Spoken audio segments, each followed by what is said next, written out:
सर्वांना आता इलेक्शन वगैरे चालू झाले, सगळ्यांना माहिती आपलं मतदान कार्ड हे पाहिजे। आता या ठिकाणी तुम्ही आपल्या गावातील मतदान यादी कशी डाउनलोड केली जाते डिजिटल, तर हे आपण या व्हिडिओच्या माध्यमातून समजून घेण्याचा प्रयत्न करूया।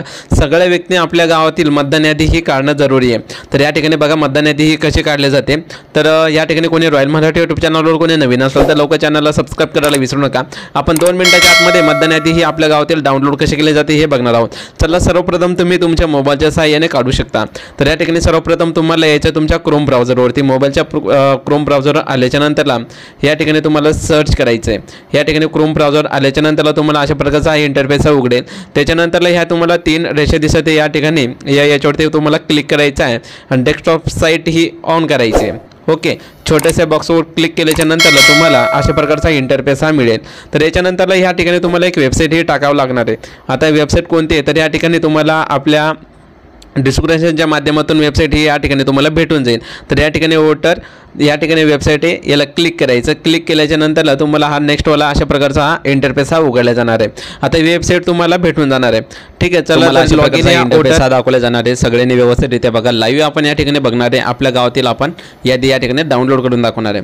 सर्वप्रथम या ठिकाणी स्टेट निवडायचं। स्टेट यानी की ते महाराष्ट्र आपलं या ठिकाणी आपलं महाराष्ट्र सिलेक्ट करायचं। सिलेक्ट केल्याच्या नंतरला या ठिकाणी तुम्हाला नेक्स्टवाला ऑप्शन येईल तुमचा जिल्हा यानी की डिस्ट्रिक्ट। या ठिकाणी तुमचा जिल्हा तुम्हाला या ठिकाणी सर्च करायचं आहे। नेट थोडंसं स्लो चालत आहे, त्याच्यासाठी थोडासा वेळ लागत आहे। ठीक आहे, तर या ठिकाणी तुम्ही तुमचा जिल्हा या ठिकाणी सिलेक्ट करा। या ठिकाणी बघू शकता तुम्ही कोल्हापूर, लातूर, ओके, जालना या ठिकाणी तुम्हाला दाखवले जाणार आहे।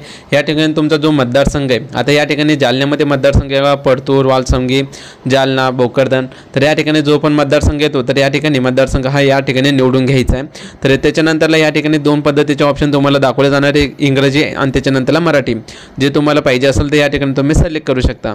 त्याच्यानंतरला या ठिकाणी एक कॅप्चा कोड विचारला आहे। कॅप्चा कोड या ठिकाणी व्यवस्थितरित्या तुम्हाला या ठिकाणी टाकून घ्यायचा आहे। चला तर आपण कॅप्चा कोड हा टाकत आहे।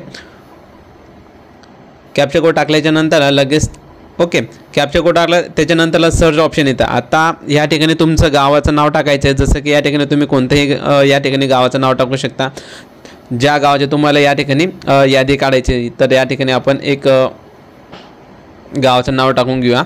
या ठिकाणी तुम्ही बघू शकता आपण विरेगाव, ओके, तर या ठिकाणी तुम्ही बघू शकता भोकरदनमध्ये जो मतदारसंघ आहे त्याच्यामध्ये विरेगाव येतं। त्याच्यानंतरला खाली खूप सारे गाव आहे, गावची लिस्ट या ठिकाणी तुम्ही मतदान लिस्ट ही बघू शकता।